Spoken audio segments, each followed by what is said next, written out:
Welcome to the class. I am Professor D.S. Rai,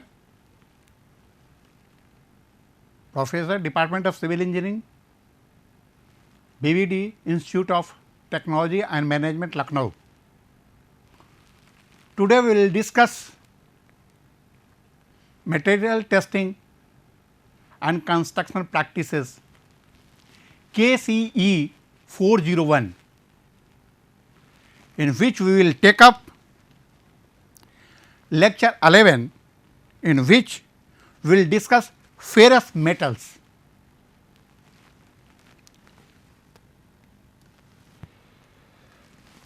The references that we have taken are building materials by Dr. S. K. Duggal, building construction by B. C. Punemiya, building construction by Sushil Kumar, Purushottam Raj, building construction material and technique.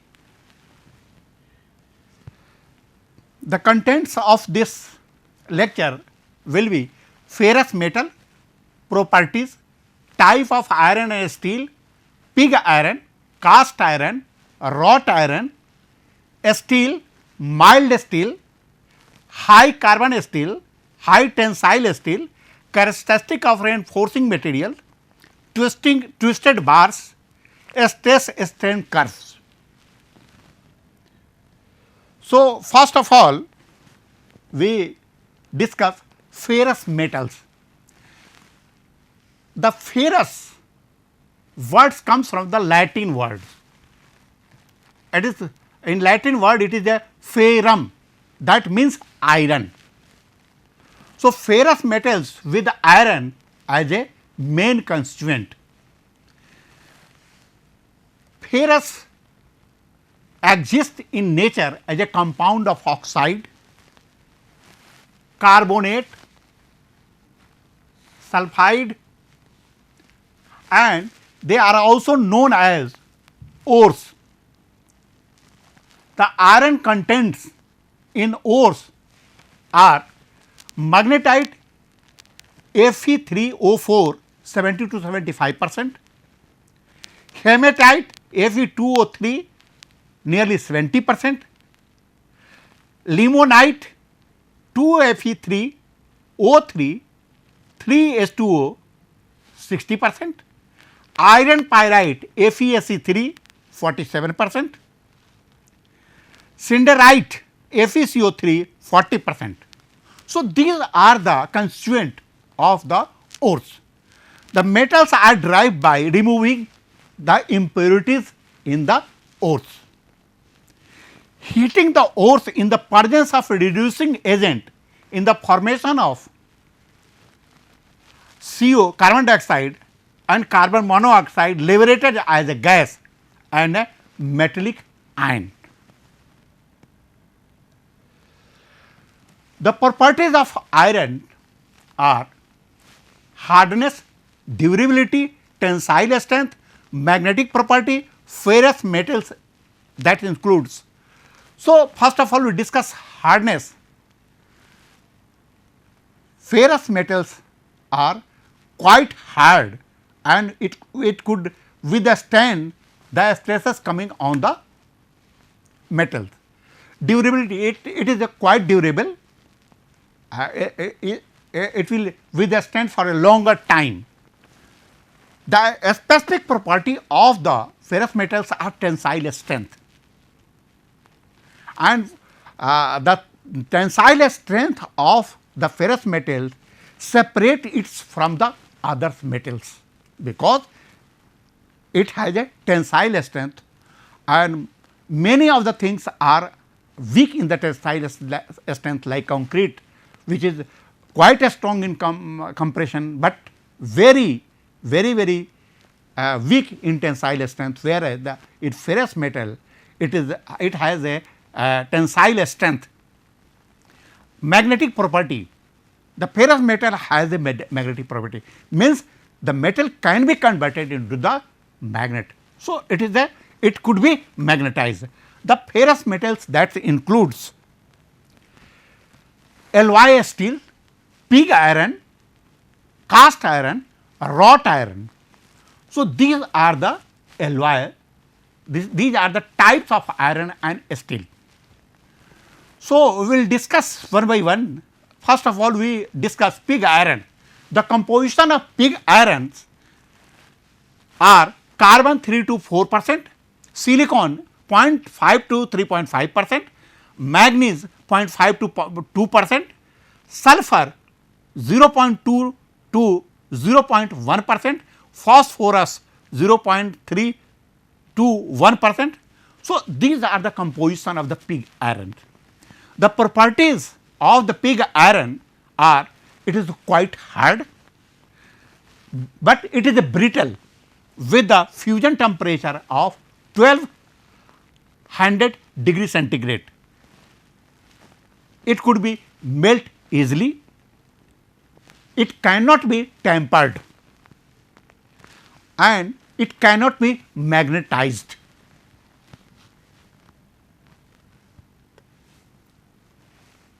So, the pig iron have high compressive strength, weak in tension shear, does not rust, cannot riveted and welded. The uses of pig iron are used in column, base plate and door brackets, etc. Now, come to the cast iron. The composition of cast iron are carbon 2 to 4%, in available in two form. One is a compound of cementite as a in a state of chemical composition, and second is free carbon in a state of mechanical mixture.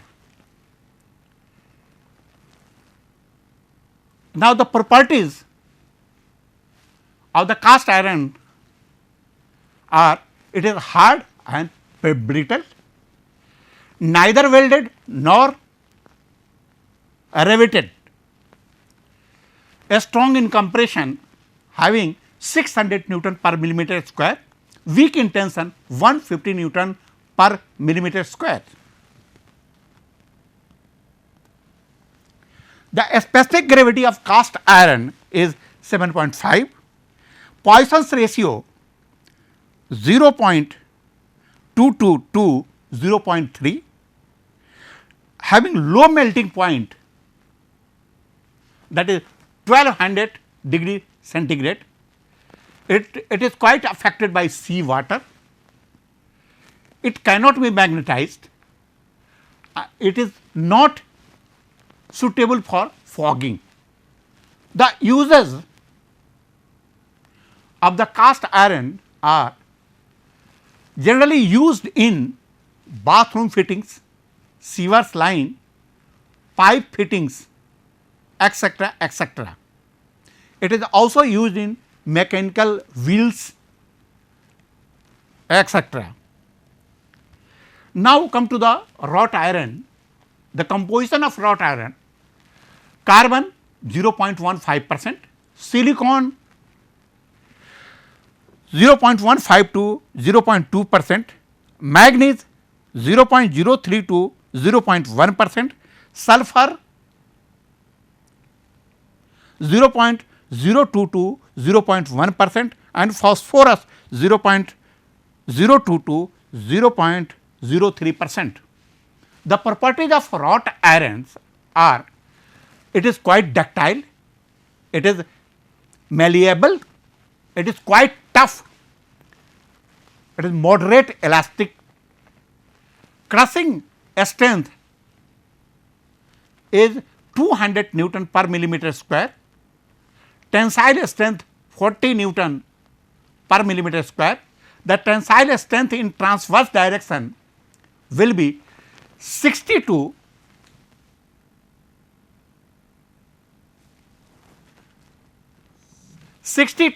85% of its strength parallel to its direction. The modulus of elasticity is 1.86 into 10 to the power 5 Newton per millimeter square. Poisson's ratio 0.278, the melting point 1500 degree centigrade, specific gravity 7.8, resistance to corrosion. So, these are the properties of the wrought iron, and the uses of wrought iron are roof covering, rivets, chains, gate, etc. Now, come to the steel, which is the most important part for product of iron, you can see.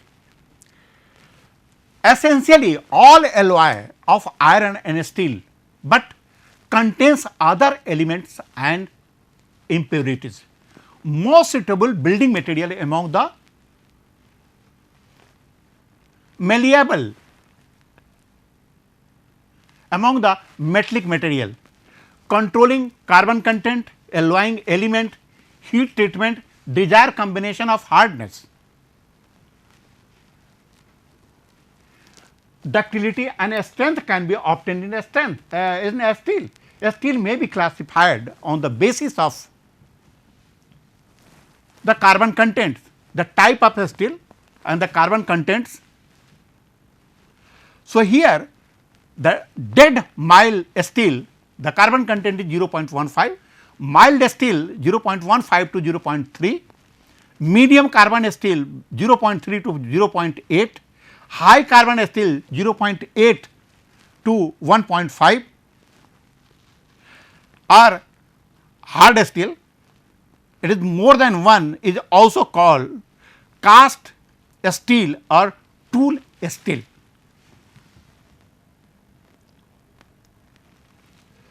Mild steel, the properties are having low carbon. So, it is called soft steel.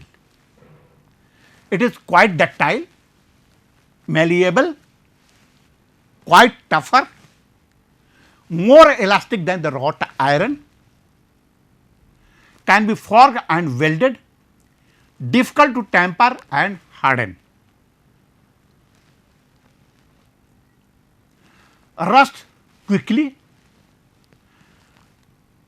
This can be permanently magnetized. The specific gravity of mild steel is 7.3, ultimate compressive strength 800 to 1200 Newton per millimeter square, tensile strength 600 to 800 Newton per millimeter square, modulus of elasticity 2.1 is to 10 to the power 5 Newton per millimeter square, Poisson's ratio 0.303. The next is high carbon steel.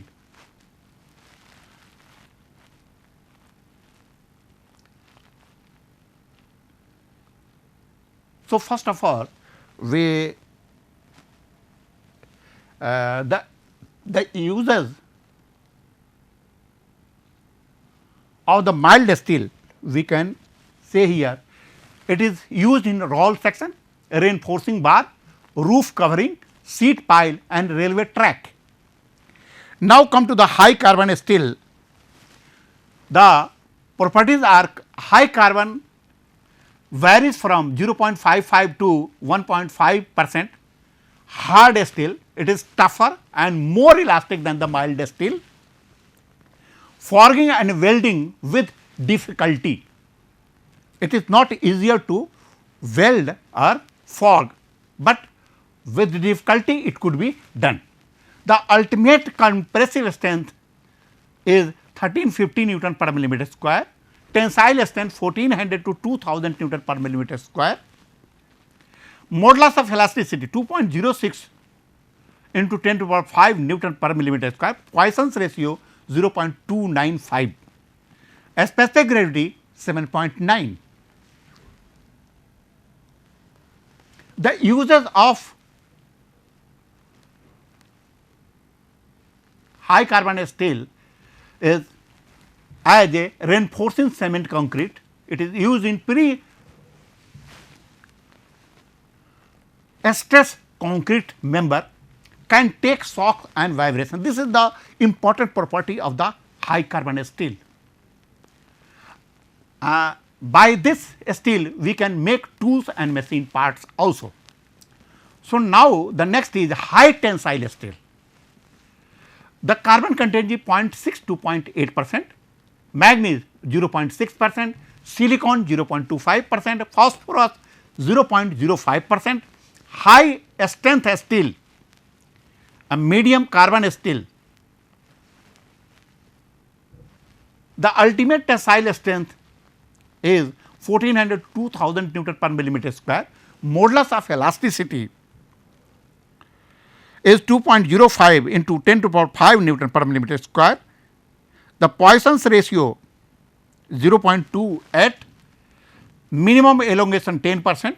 The uses of high tensile steel that is used in pre-stress concrete construction, because the bars are of maximum 7 mm and having a very high strength, over which compressive strength is transferred before laying of concrete or even after laying of the concrete.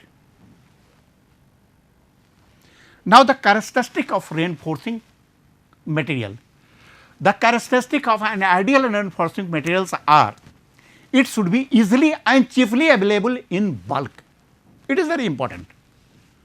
It should be high tensile stress and elasticity. Its thermal coefficient of expansion should be nearly equal to that of concrete to minimize the thermal stresses. It should have a long and durable life, so that it can render services for a longer time. It should be free from loose mill scales, loose rust and coat of paints which reduce the bond. It should be capable of forming perfect bond or a grip with the concrete, so that stresses are transferred from one material to another.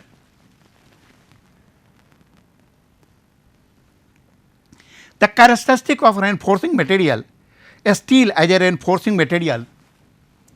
The steel is commonly used as a reinforcing material due to the following qualities.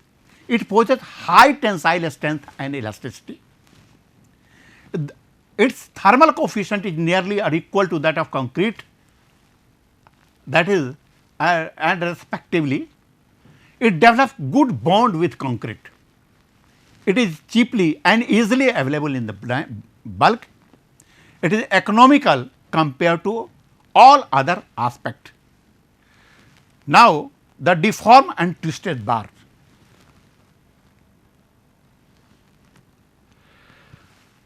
The smoothness and the roughness of the surface of the reinforcing bar play an important role in the formation of the bond. On a smooth surface, less friction develops and consequently less bond. On the other hand, rough surface provide better bond. To achieve this, the surface of a reinforcing bar roughened before use. Now, deformed bar. The type of bars have some type of projection with act as a key for a concrete, and check the flipping of the bar. The deformations are spaced along the bar at equal distance, and thus bar developed a greater bond by mechanically resistance to the sliding. Twisted bar. Twisted bar bonds may also be improved by using twisted bar which are cold worked. We will discuss later on also.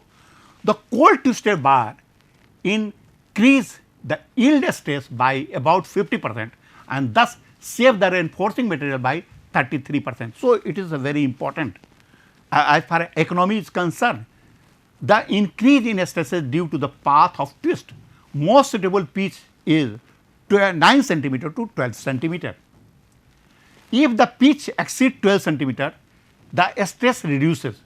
In twisted bars, hooks are generally not provided, and thus a saving of a steel and a lever. On account of increased bond strength, the structures do not experience cracks. This is why twisted bar reinforcement is a very useful for the water retaining structure. The size of bars used as a reinforcement are available in 5 mm, 6 mm, 8, 10, 12, 16, 20, 22, 25, 32, 36, 40, 45 and 50 mm dia. The requirement of IS code. This is a stress strain curve, and this is very important. This is the stress and this is the strain. Up to here, this is the elastic limit. Up to here, this is elastic limit. Then these are the different types of steel. Here, the modulus of elasticity is 2 into 10 to the power 5 Newton per millimeter square for all steel.